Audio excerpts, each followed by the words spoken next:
शाहीन अफरीदी तैयार हो जाएं। शाहीन अफरीदी के बारे में प्लान तैयार कर लिया गया है और जेसन गिलिस्पी ने इसकी वजाहत भी कर दी है। जेसन गिलिस्पी कहते हैं कि शाहीन अफरीदी से हम ये तवक्को करते हैं कि वो अपनी फैमिली को क्रिकेट के ऊपर प्रायोरिटाइज करें। अब ये जब किसी को इंसान ने बाहर निकालना होता है ना, और थोड़ी बहुत कोई इंसान क्रिकेट खेला हो, तो उसके बारे में फिर इस तरह के बयान आते हैं। और ये याद रहे आपको कि हमने आपको पहले भी बताया है कि जो भी गोरे कोचेज आते हैं वो पीसीबी की इंस्ट्रक्शंस पे ही चलते हैं और वो वही प्लान बनाते हैं और वही बात करते हैं और वो फिर हेडलाइन बन जाती है जो पीसीबी इनको ऑलरेडी ब्रीफ कर चुका होता है। तो पीसीबी ने आई वुड से कि प्लान बना लिया है कि शाहीन शाह अफरीदी पे सारी जो मलबा है वो डाल दिया जाए। जो भी उनकी परफॉर्मेंसेस पाकिस्तान क्रिकेट टीम की वर्ल्ड कप में रही, वर्ल्ड कप से पहले आयरलैंड के सीरीज़ में रही, फिर इंग्लैंड से हारे, अफगानिस्तान, जिम्बाब्वे, हर जगह ये हारते रहे।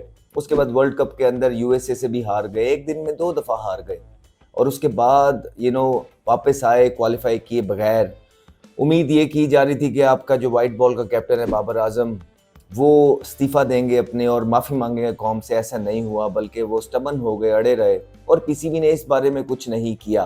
पीसीबी आज तक उन्हीं का इंतज़ार कर रहा है कि बाबर आजम इस्तीफ़ा देंगे। ऐसा तो नहीं हुआ, ना कोई प्लान बनाया, लेकिन उन्होंने शाहीन अफरीदी के लिए प्लान ज़रूर तैयार कर लिया है।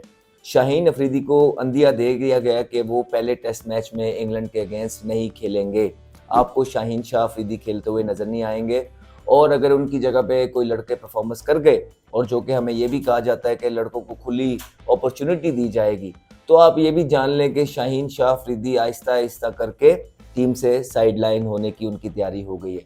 शाहीन को तो हमने पहले भी बोला है कि ये तो प्लान चलते ही रहेंगे। अगर इन चीज़ों में वो घुस जाएंगे, क्योंकि हम इस चीज़ का हिस्सा रहे हैं, तो वो कभी भी एक राइट स्पेस पे मेंटली नहीं आ पाएंगे। शाहीन शाह अफरीदी को सबसे पहले अपनी बॉलिंग के स्किल्स जो हैं वो वापस लेके आने हैं, अपने पे काम करना है और ये सारी चीज़ें दोबारा, तब तक जो है चीज़ें चेंज हो जाती हैं पाकिस्तान के अंदर।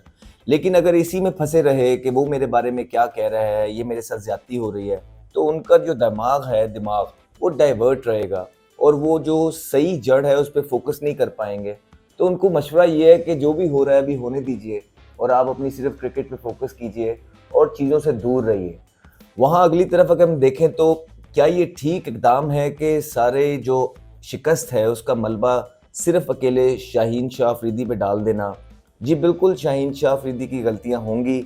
उनकी अगर उनको लगता है कि वो कोई ग्रुपिंग में शामिल हैं, बिल्कुल ऐसा भी हो सकता है। वो तो रिपोर्ट्स में लिखा होगा, जो आपने रिपोर्ट किसी एक मैनेजर को बाहर किया उसमें चीज़ें वाजिया हैं।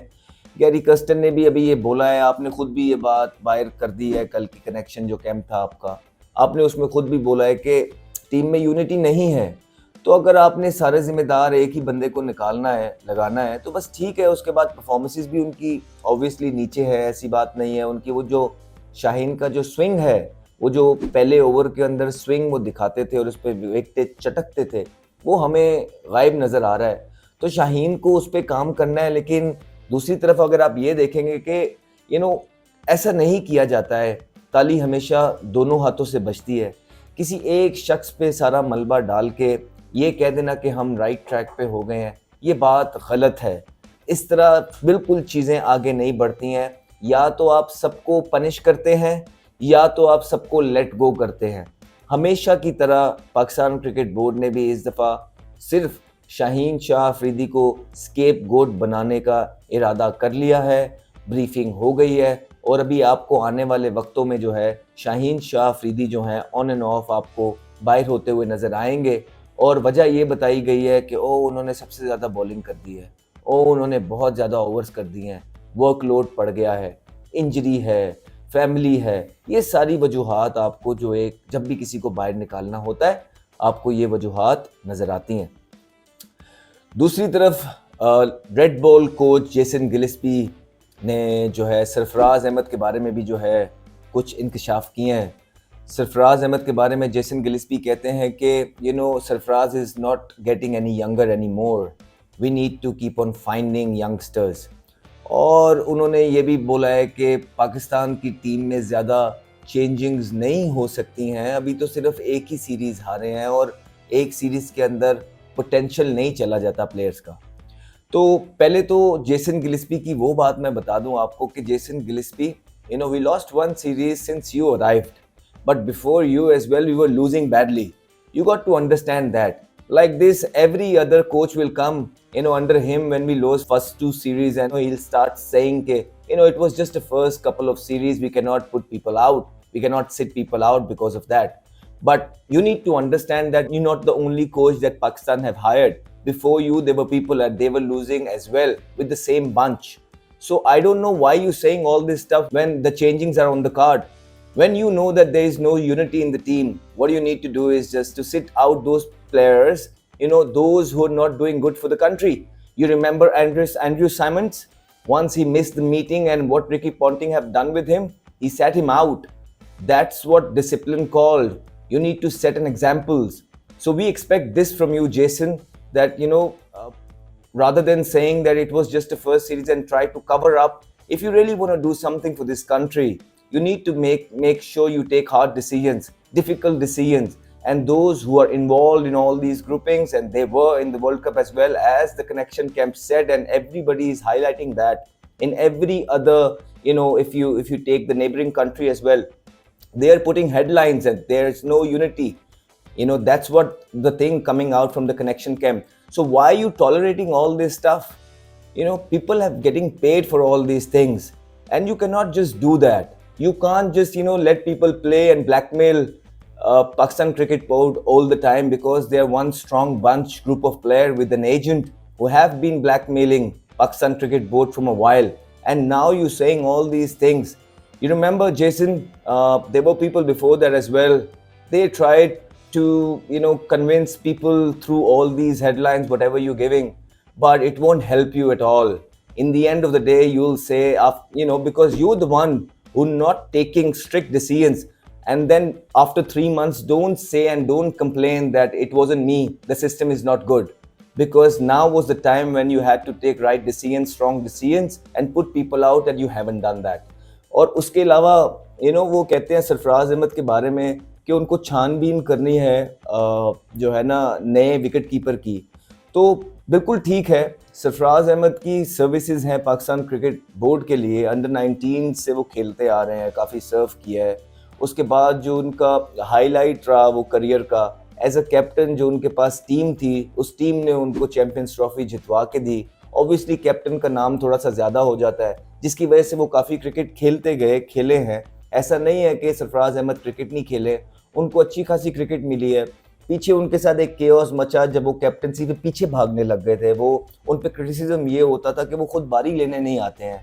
उन पे क्रिटिसिज्म ये होता था कि वो डरने लग गए हैं और वो दूसरों को आगे करते हैं और सारी चीज़ें कोच और सिलेक्टर्स की मान लेते हैं, खुद डिसीजंस नहीं करते, लीड नहीं कर रहे फ्रंट से, और उनको ये करना नहीं चाहिए, specially after winning the champions trophy.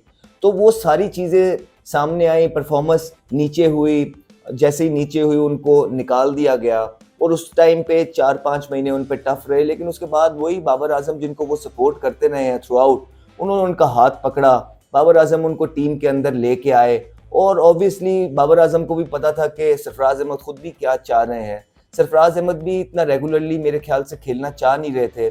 उनकी भी ख्वाहिश यही है कि बस वो टीम के साथ कहीं ना कहीं लगे रहें और फिट और एडजस्ट हो जाएं। लेकिन अब सरफराज अहमद को खुद भी अपने करियर का फैसला करने की ज़रूरत है।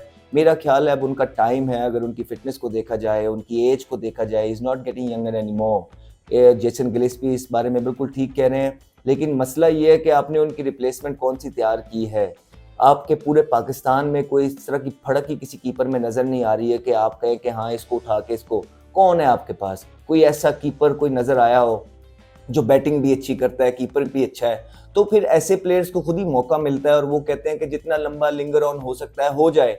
या तो आपके पास इतनी पाकिस्तान क्रिकेट बोर्ड ने इस तरह का सिस्टम बनाया होता कि अच्छे अच्छे यंगस्टर्स निकल के आ रहे होते, कि एक के पीछे एक खड़ा होता। कुछ भी नहीं किया, मुफ्त बरी लगाई है आपने। और यही हम बरहा बात करते आए हैं कि पाकिस्तान क्रिकेट बोर्ड ने अपनी जिम्मेदारियां जो उनको करनी चाहिए थी वो नहीं की हैं। इसी वजह से कि प्लेयर्स के पीछे प्लेयर खड़े नहीं हुए हैं, और इन दी एंड ऑफ द डे वो यही करते हैं कि कोई गोरा आ जाता है तो उसको ब्रीफ कर देते हैं और वो सारी उनकी ज़बान बोलने लग जाता है। जो डिसीजंस उन्होंने लेने थे वो नहीं ले पाया पाकिस्तान क्रिकेट बोर्ड, और ना ही मुझे लगता है कि ले पाएगा। अब देर भी बहुत हो गई है ये सारे डिसीजंस के लिए, लेकिन मुझे लगता है कि इस बात में बिल्कुल हकीकत है कि सरफराज अहमद को अपने rather than Pakistan cricket board या कोई कैप्टन या कोई कोच उनके लिए कोई प्लान बनाए, उनको अपना फैसला खुद करना है। एक सीनियर क्रिकेटर हैं, एक मेंटोर भी वो बन गए हैं, मेंटोर होते हुए भी वो जो है ना मैचेस खेल रहे हैं, कुछ समझ नहीं आ रही है।